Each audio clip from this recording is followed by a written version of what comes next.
The Young and the Restless spoilers. Welcome back to the channel, besties. Grab your iced lattes, secure your emotional support water bottles, and seriously buckle up because today is an absolute roller coaster and we are diving straight into the deep end of the drama. No time to waste, no time to breathe. Let's get right into it. You guys, I am deceased. Stop what you are doing right now. I am literally shaking. Wait, we need to talk about this now because I am physically unwell. Oh my God, besties. Okay, I'm literally filming this while I'm running errands, sitting in the Target parking lot with my engine running because I just had to jump on here and vent.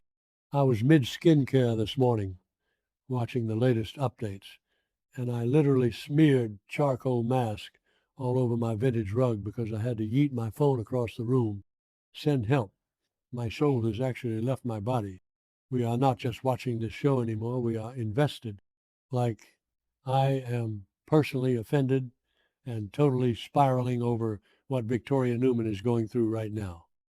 It's giving major I cannot even energy, and we are spilling all the tea, every single drop, right this very second. Wait, backtrack for a second. I missed a step. Nikki Newman. Bestie, be for real right now. Nikki is literally collapsing, having these insane migraines. Her vision is going blurry, and she is walking around the ranch trying to convince everyone she is totally fine. Genuinely, what is this behavior? She is officially on my do not perceive list when she lies like this because I am so done with the denial. But the real tea, the absolute cinematic mayhem of it all, is Victoria. Victoria is watching her mother fall apart, and I am watching Victoria fall apart. And basically, we are all just a messy, unfiltered, emotional train wreck right now. Oh, hold on. I should have mentioned this earlier, but coal. We have to talk about coal. If you have been following the lore, you know that Victoria is completely and utterly traumatized by the sudden tragic death of Cole, Claire's father, and don't even get me started on the vibes of that entire tragedy because I will start sobbing into my steering wheel. Cole had these mysterious symptoms for months, and he ignored them. And Victoria begged him to go to the doctor, and when he finally did, the medical test revealed it was Legionnaire's disease, straight up Legionnaire's, and his health just deteriorated so fast until he tragically passed away. I am literally hyperventilating right now just thinking about it. Victoria had to watch the man she loved, the father of her child, just fade away from a mystery illness because they waited too long to get a diagnosis. So now, flash forward to right now, and Nikki is exhibiting these terrifying, vague, alarming symptoms, the migraines, the blurry vision, the near collapses. And Victoria? Victoria is straight up projecting her trauma from Cole's death onto Nikki. She is pre-grieving. Did I say that yet? Ugh, my brain is mush. Moving on, but seriously, she is mourning her mother before they even have a diagnosis. I am clutching my chest because I am literally too unwell to handle the gravity of these events. This is a high-octane psychological masterpiece where the stakes are astronomical, and I am here for it, but also I need therapy because of it. Wait, I'm glitching. Okay? Back to the main event. Victoria's pushing, and I mean aggressively pushing, for Nikki to get medical help because Victoria knows. She knows what happens when you ignore the signs. She is looking at Nikki and seeing Cole's ghost. It is genuinely the most heartbreaking, devastating parallel the writers could have ever given us. I am calling it the emotional damage arc is about to go nuclear. Victoria is not just worried. She is living in a state of sheer, unadulterated terror. Every time Nikki winces or rubs her temples, you can literally see the panic flash in Victoria's eyes. It's like she's watching a ticking time bomb, and she's the only one who can hear the ticking, which is honestly so unhinged because Nikki is still trying to play the stoic matriarch. Nikki is like, oh, it's just a headache, darling, I'm fine. Bestie, you are not fine. You are nearly passing out in the middle of the living room. And honestly, can we talk about the lighting in that living room for a second? Why is it always so dim lately? It's like the set designers are intentionally making the Newman Ranch look like a literal tomb to foreshadow this impending doom. Okay, wow, random tangent. Sorry, my aesthetic brain just went totally off the rails. Where was I? Right, the sheer, infuriating denial. Victoria's not having it. She cannot sit back and pretend everything is okay. She refuses to be the passive bystander she felt like she was with Cole. She is basically dragging Nikki to the doctor. And thank goodness she is, because this week Nikki is finally getting an MRI to see what is actually going on inside her head. But you guys, the wait for these MRI results is going to be the literal death of me. The anxiety is palpable. You can cut the tension with a knife. Victoria is pacing. She is stressing. She is probably stress planning corporate takeovers just to cope with the sheer panic coursing through her veins. Let's dissect this tea for a second, because the psychology here is genuinely fascinating. Victoria has always been this powerhouse, right? The Newman CEO, the Ice Queen, the woman who wears a power blazer like it's a suit of literal armor. But right now, that armor is completely shattered. She is just a terrified daughter who is desperately trying to save her mother from the exact same fate that took Cole. The fact that she is already mentally preparing for Nikki to die, I literally cannot. I am physically vibrating from the sheer audacity of this storyline. It is so dark. It is so heavy.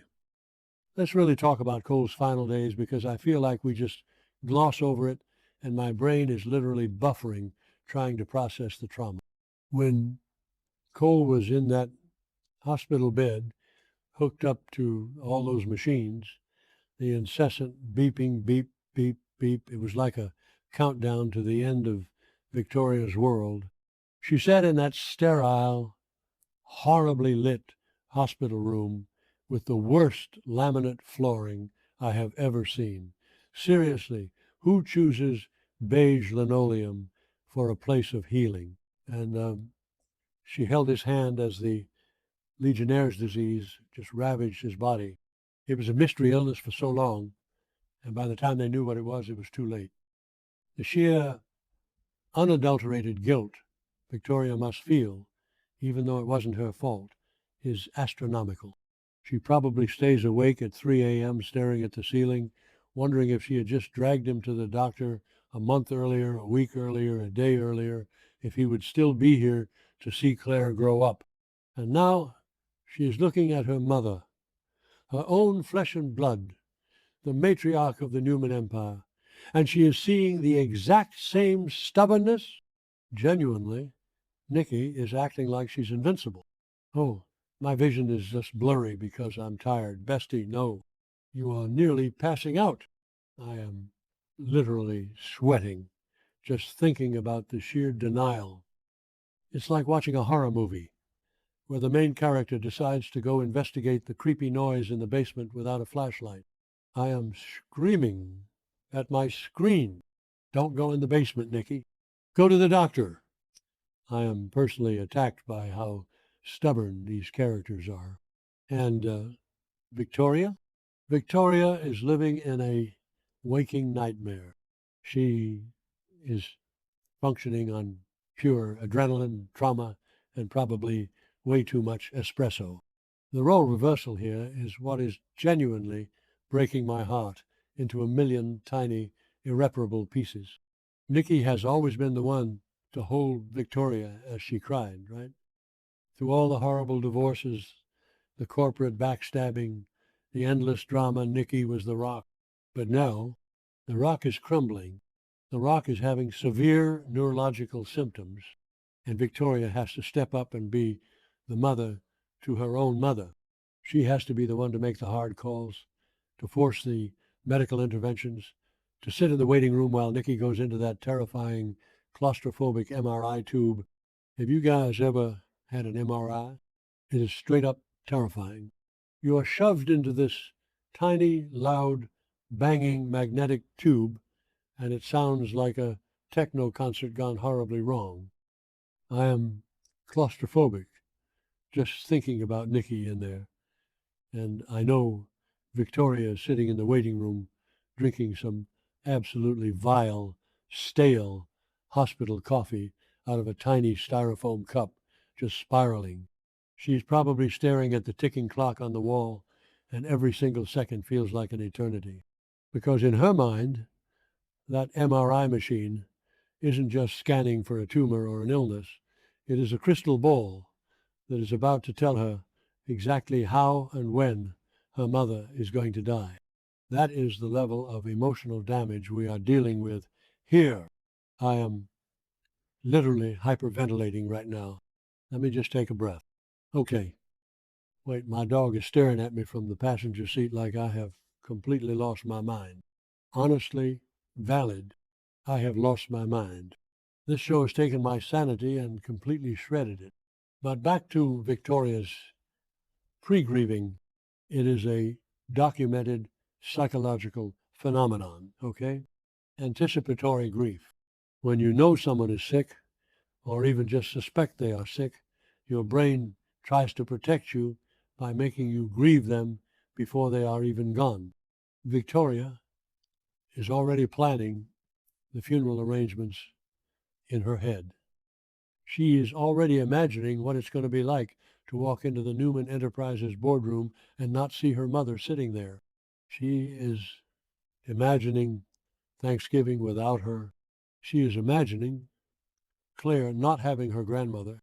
It is a straight up avalanche of catastrophic thinking, and the worst part is, because of what happened with Cole, her brain is telling her that this catastrophic thinking is 100% justified.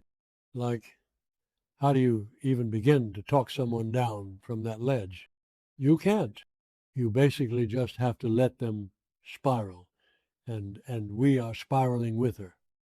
I am officially launching a petition to give Victoria Newman a year of paid time off and an intensive therapy retreat in Bali, because the girl is going to snap.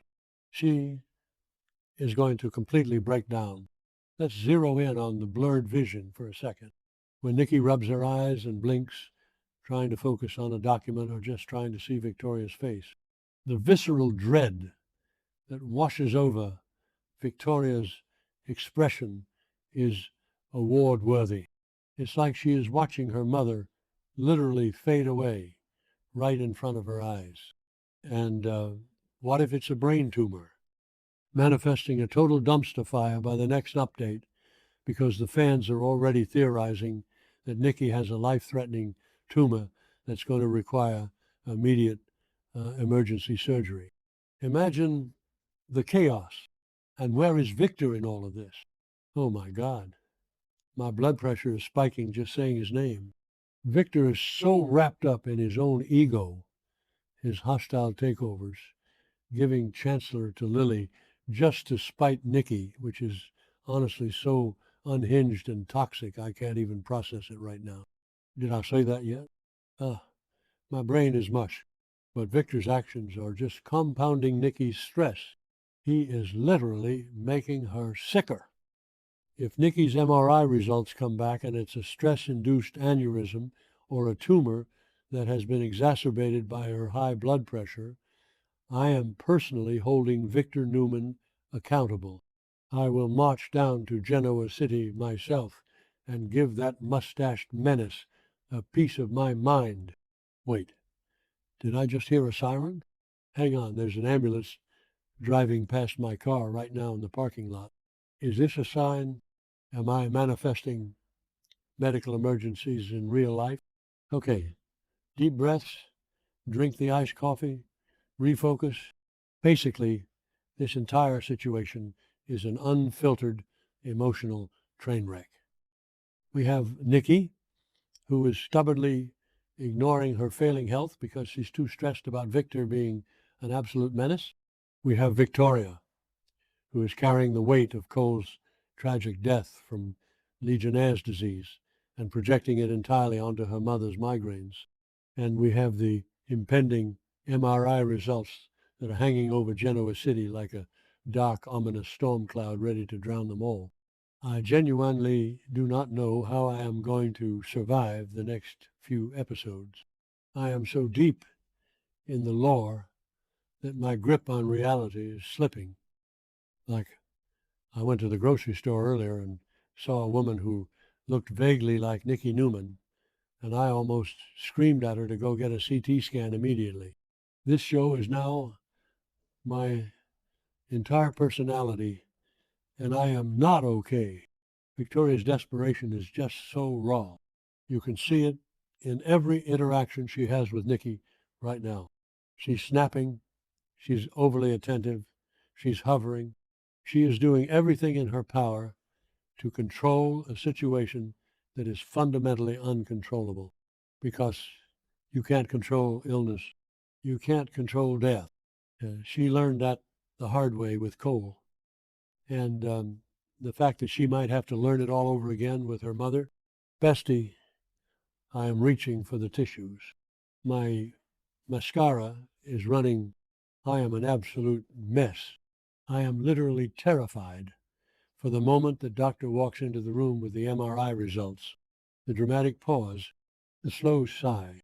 You just know the writers are going to drag that scene out for an entire episode, maybe even stretch it over a weekend cliffhanger. And Victoria is going to be standing there, holding her breath, waiting for history to repeat itself. Will it be a tumor? Will it be some rare, incurable disease? Or will it be a false alarm that still manages to traumatize everyone involved? Whatever it is, Victoria's mental state is hanging by a thread. She is grieving a mother who is still sitting right in front of her. The psychological torment of that is just astronomical. I am genuinely unwell over this. I need to go scream into a pillow for about an hour before the next episode airs, manifesting strength for Victoria, because she is going to need it, and manifesting a miracle for Nikki, because I cannot handle another devastating loss in this family. Okay, I have to go. My iced coffee is melting and my heart rate is dangerously high. Bye, besties. Pray for my sanity.